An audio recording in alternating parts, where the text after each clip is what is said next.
Last weekend in the regional final, Oregon stumbled out of the gates at Nebraska and then rallied to win 3-1, came storming back. And now up against five-time national champion Penn State. Grant does not get a touch, and the first point of the set goes to Oregon. What great hustle by Brenner to get over. Don't want to be run down by her if you're a cameraman on the floor here. She is strong. Yeah. We're going to set it out to Bergsma. And off the head of the smaller blocker Hancock. Point Oregon. Oregon coming out strong, just as we saw them do against Nebraska. That did not faze them to lose that first set in Omaha at all. The miss hit by Scott. Point Oregon. And for much of the season, Penn State has been saving Ariel Scott and trying to play her without keeping her in the back row. But to get the matchup they wanted, they leave her in just one little bit of back row play. If they can win a point here, they'll get her back up to the front. Quick to Grant. Grant's got 5 kills in the early going. She averages just 1%. So she's got a whole match full already, yes, even if this goes 5. She's shoring things up. But the reason they made that conscious decision to keep Scott out of the back row in lots of matches is because Coach Rose knows they would set her a lot, and teams would tip to her and get her to have to dive on the floor, and they need her to be fresh in December, not necessarily in October, November. Russ Rose wants to win the December games and not necessarily all the September ones. Coach Moore not happy about getting beaten on the tip. That open hand, McClendon drops it short. There was tip coverage, but it was a blown coverage, blown responsibility. Brenner with the pass. And a quick set to the middle. Kenase Finley, the freshman out of Fort Collins. Played her club ball for former Nebraska legendary coach Terry Pettit. Out on the front range. Who helped them to their first title, 1995. Led them, built that program up, and then John Cook took over. And they've been one of the stellar programs in college volleyball. Stanford has the most with 6. Penn State trying to tie that number this weekend. And the stuff again. Courtney alongside Grant. And you could see Lauren Plum saying, my fault, Elena. That set was too low and too close. But Bergsma has to do something smarter than just swing hard and low right into the block. Tip, roll, hit it high off the hands. Not a good choice.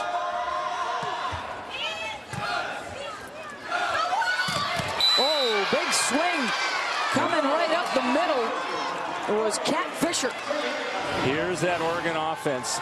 Players breaking off in different places, and Fisher shows up for the first time in a spot behind the setter. Completely unprepared for that, Penn State was. When Coach Rose talked about it, they didn't have time on Monday and Tuesday to have some people come into practice to run that wide open offense at them. Slade misses wide. Let's check in with Maria. Yeah, you saw the back 2 run that time by Fisher. That is her favorite set to run, guys. She told us that yesterday, and when she can get up and hit hard on that, she feels really confident in rhythm. She looked excited just leading up to that swing. Diving save, and dug up nicely by Oregon, and they'll get the point. Wow, what nice hustle by Chelsea Ashen to get her right hand on the ball right there, and then Plum putting up a very hittable ball in transition, but it starts with the hard work that Jim Moore treasures so much. He says we want kids that want to work hard, and they will fit into what we like to do. They're up on Penn State here in the second.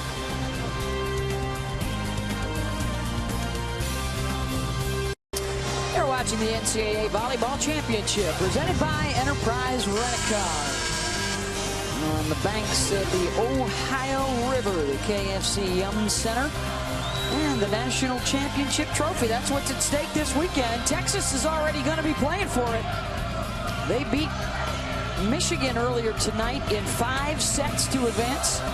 We may await the winner of our second semifinal here. Penn State taking the opening set. Oregon out in front here in the second. Slay the tip, and a nice play by Oregon. Brenner stuffed. Slay with the block. Penn State, Oregon, and over 13,000 in attendance here in Louisville. First time the national championship has come here. Next year we'll be out in Seattle going West Coast. Good swing by Kat Fisher. So we have another good example of Fisher going to different spots on the court. She went to that back two before. This time she comes inside, and she wants to do that. Ooh, Micah landed. Might have landed on Fisher's foot and turned her ankle. That is the starting setter for Penn State. The sophomore out of Edmond, Oklahoma, the Big Ten setter of the year, the first team All-American for the Nittany Lions. And if they have to go to another setter, it would be Kristen Carpenter.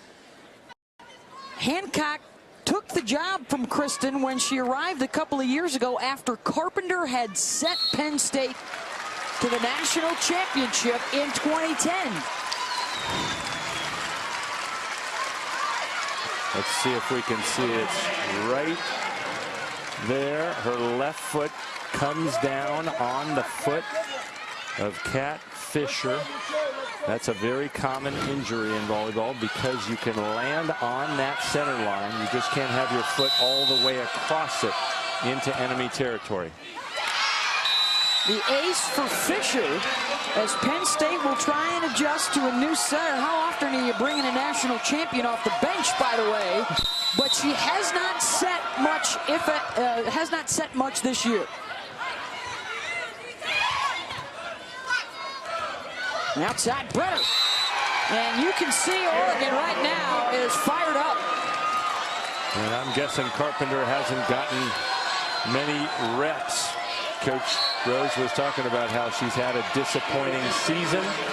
Only 11 assists so far in this season, and he's disappointed for her, but he wanted her to pick up her game after helping his team win that title 2 years ago. The only good thing about having her in is Penn State's having so much trouble. That's why she played for them 2 years ago anyway. She needed to track down bad passes. And then she gets the stuff. And her bench mates are going crazy. The sub squad, watch her dive into her left, stuff Brenner. That's not a typical move of a setter who's blocking.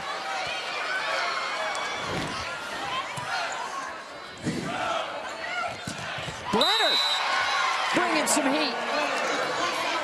Lauren Plum giving her hitter a chance to make amends.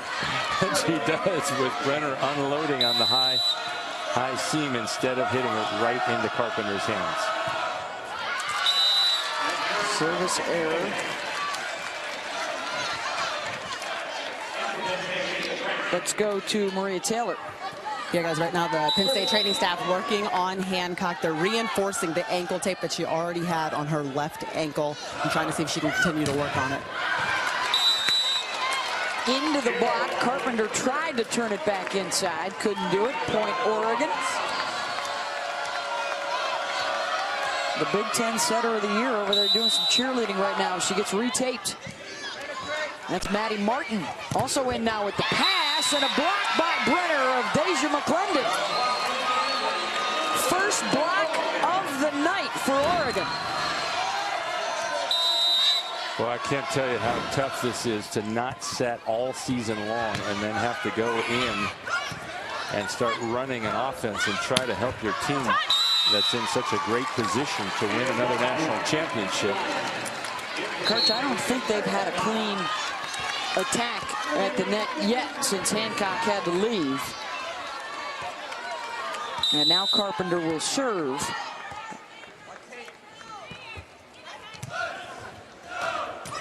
They'll go quick to the middle. Scott tries to create something and gets the kill. And if you're Penn State, you're really happy to have won that first set, because this set can be kind of that adjustment period. If they don't get their normal setter Micah Hancock back, it's nice to have a little margin of safety just to give your setter some more reps. Here comes Carpenter running the transition, and she gets a one-on-one for Deja McClendon. She's finding the rhythm of her hitters that she hasn't really been able to do for 2 years. She stepped in, and that 2010 team played with a lot of confidence. And she's at least looking the part right now. Plum going right back to Bergsma. And Carpenter makes the nice read on defense, does her job. Ariel Scott missed it long.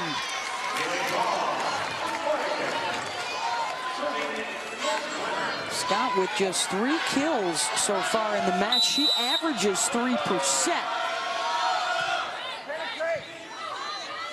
Carpenter to McClendon. That set was a bit wide. Brenner out of the back. Carpenter looks around, going back to Deja, and it's blocked. And that set was off the net. You are absolutely right. Carpenter still trying to find some range, but Hancock is on her feet and moving. Subbing back in. She just went up to Russ Rose, tapped him on the leg, and he said, go, go. But he's probably telling Carpenter right now, you got to be ready. We don't know what Hancock's ankle is going to do. Fisher. Hancock, first time she runs, a bit of a grimace. Back to Fisher. Martin trying to dive for it. It certainly looks, Karch, like Micah will be limited in her ability to block. And to do the jump spin serve. That's exactly why Rose probably waited a little. Let Carpenter serve. Yep. And then bring Hancock back when Ian Winters serves.